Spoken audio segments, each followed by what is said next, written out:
Did you get started in radio? I got started in radio. It's actually a funny story. The local radio station where I live, the radio station I work for right now, the radio personality, the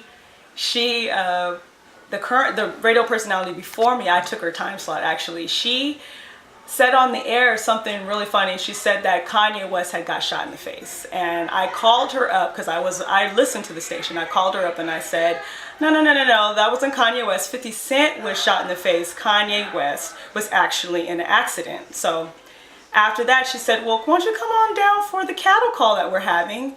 And they were hiring street team people. So I went down, applied for the job, and I sat with everyone, did the cattle call. And I was relentless. I really wanted the job. So I kept calling, and they finally gave me a part-time street team job. And after that, kept working, worked really hard at it, and 3 years later I had my own show. Wonderful. Yeah. And what has been your biggest challenge being in radio? Biggest challenge in radio is definitely it's a male-dominated industry. Like, you have to learn the tricks, you have to learn the trade, you got to know how to work the system. You have to deal with a lot of male egos, and you have to really be able to work your way around that situation and use what you got to get you what you want, definitely, but you got to be smart about it. What is your most memorable experience being in radio in Los Angeles? Most memorable experience.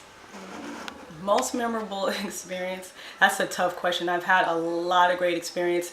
One of my favorite moments is I went to will.i.am's solo project. When he released his first solo project, he had a party at the W, and DJ AM was spinning there, and he had the most remarkable set. He played all hip hop, all the old school, all of my favorite hip hop records.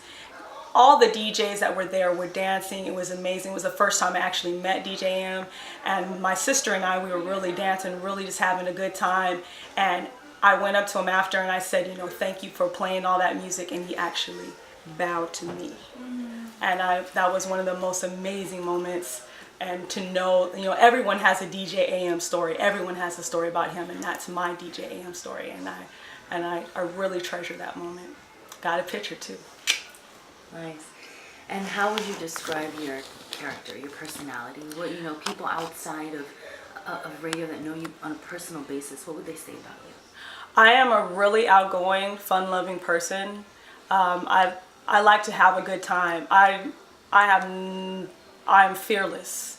I have no problem. Like, if no one is on the dance floor, I will be on the dance floor dancing.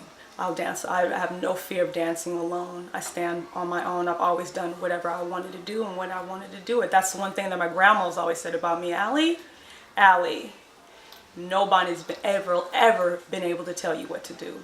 And that's true. I'm just kind of my own spirit, and I do my own thing, and that's how I rock it. Yeah. And so I hear these days you're doing music, so why don't we end the interview with you telling us a little bit about your music career? Yeah, I started writing and singing and rapping about a year and a half ago. I'm about to launch my first music video, and my first single is out, and I'm really excited about it. I'm working with some artists from locally from where I stay. I'm from the 805 originally, so I'm just really excited to actually make a mark and leave my mark on the world like that. When I leave this place, I want to have something that will stay forever, and I think that music is my path. I love it so much. I love music. Music's everything to me. It makes me rock my body, babe. It's a better place to be. I'm a twisted little soldier of love, you see. And when I'm down, it lifts me up to where I want to be. Music's everything to me. It's a